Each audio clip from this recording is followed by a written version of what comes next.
Halo semuanya, di podcast kali ini gue bakalan sharing soal ngerasain kegagalan.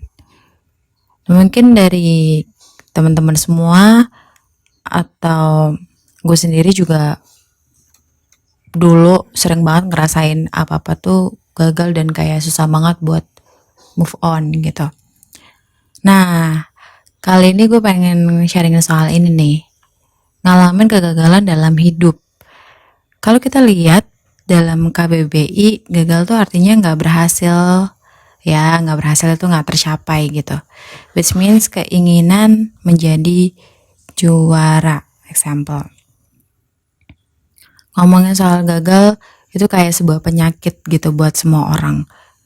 Kayak rasanya tuh ngapain sih gagal tuh ngampirin hidup gue gitu. Udah sana pergi jauh-jauh deh. Rasanya tuh kalau udah ngerasa satu aja kali gagal, itu kayak mungkin lawan katanya bisa dibilang sukses kali ya. Kayak sukses tuh jauh banget gitu dari kita gitu. Padahal ini nih yang mau diulik, kegagalan apa yang membuat kita tuh terpuruk banget. Mungkin teman-teman bisa nih ingat-ingat lagi momen-momen apa, gagal-gagal yang kayak gimana yang sempat bikin kita bener-bener aduh rasanya gue udah nggak bisa lagi nih buat bangkit gitu. Parahnya lagi, sampai lupa makan lah, lupa waktu, lupa diri ini jangan sampai ya. Atau bahkan lupa nafas ini jangan sampai sih. Gagal diterima seleksi PNS. Ini salah satu contoh. Banyak dari culture kita, mungkin kayak society kita tuh buat teman-teman yang kayak baru lulus sekolah ataupun kuliah pasti banyak yang kayak oh udah deh gue mau jadi PNS aja biar aman gitu. Terus pas seleksi ternyata gagal, itu udah kayak aduh gue nggak bakalan jadi orang sukses. Nah di sini nih yang beberapa hal yang terjadi di society kita yang itu tuh kalau kita sadarin lagi tuh nggak kayak gitu. Ada lagi nih, gagal masuk perguruan tinggi favorit, terus gagal mencapai goals, atau hal simpelnya gagal memahami diri sendiri. Bahkan kalau ngomongin soal gagal dalam hidup, itu hal yang sangat-sangat wajar banget. Kalau lo aja gagal, artinya nih ya yang perlu digaris bawahin buat gue sendiri dan teman-teman yang lagi dengerin podcast. Kalau lo ngerasa gagal atau tuh lagi ngalamin gagal pada saat ini, berarti hidup lo lagi bergerak dan berproses. Nah ini nih kuncinya. Layaknya orang yang tersandung, berarti kan orang itu lagi jalan kaki ya, makanya dia kesandung. Kalau dia nggak jalan kaki nggak mungkin dia kesandung gitu. Nah yang mau gue bahas di sini itu bukan masalah kegagalannya sih, tapi gimana kita ngatesin pas kegagalan itu terjadi gitu dalam hidup kita. Kita selalu kayak lama banget buat ngerasapin kok gagal, wah kalau kemarin gue nggak kayak gini mungkin gue nggak bakalan ngalamin ini, andai aja kemarin gue ngikutin omongan ini, omongan orang itu gue mungkin bakalan lebih sukses, atau pokoknya banyak penyesalan yang akhirnya itu tuh kayak kita akhirnya fokusnya tuh ke gagal gitu loh, bukan ke oh setelah gagal gue punya plan apa lagi nih biar gue bisa bangkit lagi gitu. Ya, merecovery diri sendiri dengan segala rasa yang dirasain. Ya, mungkin setiap orang reaksinya beda-beda ya. Kalau lagi gagal ada yang mungkin dia bener-bener down, gak bisa ngapa-ngapain, bahkan kayak mau ketemu orang aja males gitu.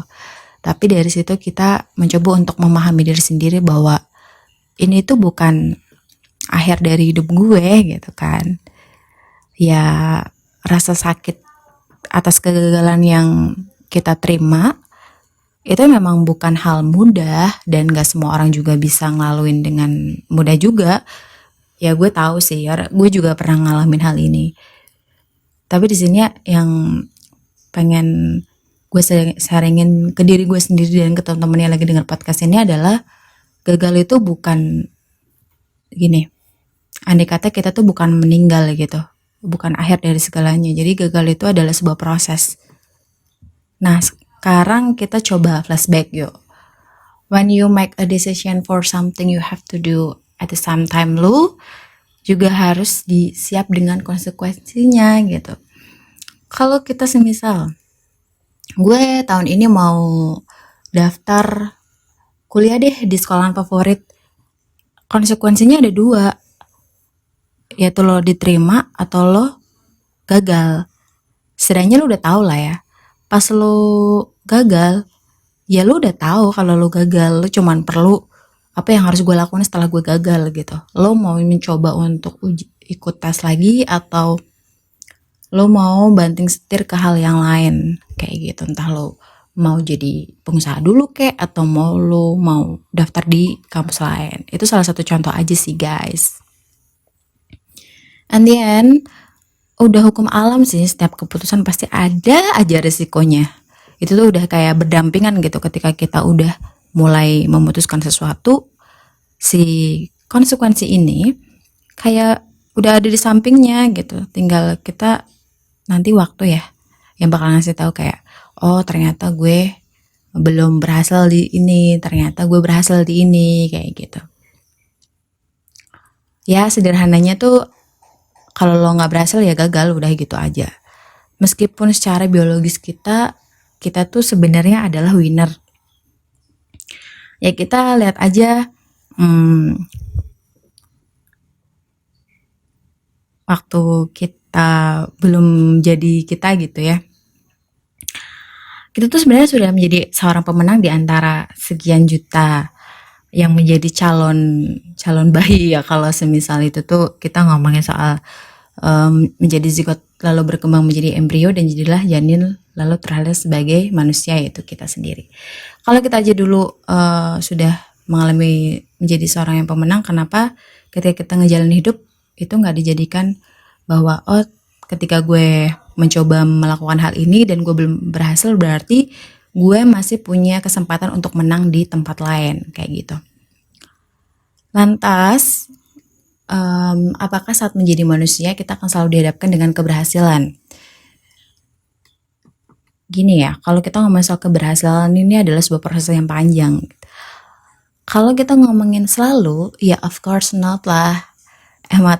Enak amat kalau kita hidupnya tuh penuh dengan keberhasilan, nanti yang ada kita nggak bakalan pernah belajar dong, dan kita nggak akan pernah memahami diri kita. Karena kalau gue sendiri tuh kayak mencoba belajar untuk memahami diri sendiri atau memahami setiap keputusan yang diambil itu ya dari hal yang tadinya gue nggak suka itu terjadi, yang gue nggak pengen itu terjadi itu terjadi gitu. Dan dari situ gue kayak ngeliat oh ada satu pembelajaran lagi nih biar ke depan gue kayak ada perbaikan kayak gitu. Gak ada fluktuasinya dong sejarah hidup lo yang bakal diceritain ke anak cucu lo kalau semisal hidup lo mulus-mulus aja gitu. Nih,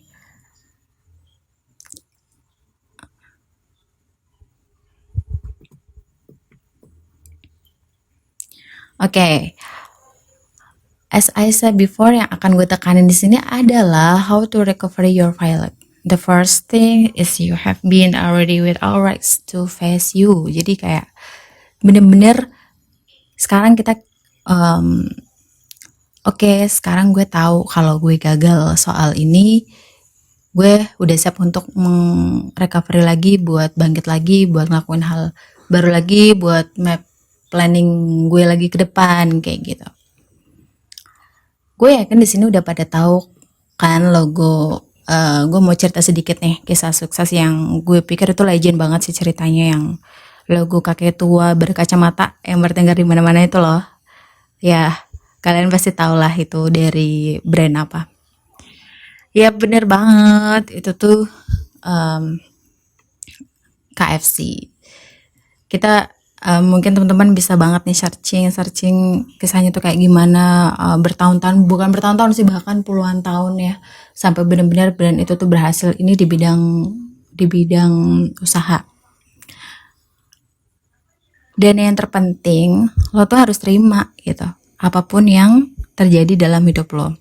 Sebenarnya lo harus berdamai dulu deh sama diri lo sendiri, Nah, yang bikin terpuruk dari kegagalan karena berasal dari ketidakterimaan lo itu. Kalau misal kita sendiri aja nggak terima kalau kita seandainya gagal, ya udah gitu, itu end buat kita semua. Tapi kalau kita mencoba untuk oke, mungkin sedih ya, memang harus sedih, ada saatnya gue sedih, tapi setelah gue ngerasa gagal, gue tahu apa yang harus gue lakuin gitu. Ya, sadar nggak sadar, tapi lo mesti sadar and face the reality. Terima lalu bangkit and try more. Tentu aja dong. Obat termujarab adalah lo terima kegagalan, kemudian move on, and then move up. Do more something better for your life. Menurut gue that's so difficult, but you have to do something. Jadi nggak usah kebanyakan drama deh. Oke, sekian podcast gue kali ini. Mudah-mudahan kita semua bisa menemukan keberhasilan dalam hidup kita dan kita nggak melulu fokus sama yang namanya gagal. Udah deh. And then good luck for your life. Thank you very much for watching and udah dengerin podcast kali ini. Dan gue nggak bakalan bosan-bosan buat ngingetin temen-temen semua kalau ngerasa video ini itu oke, kalian bisa banget share video ini dan bisa banget setelah ini tonton video-video Ikisha lainnya karena kita bakalan sering ngebahas soal hal-hal relate apa aja yang terjadi sama hidup kita. Oke deh, thank you, bye-bye.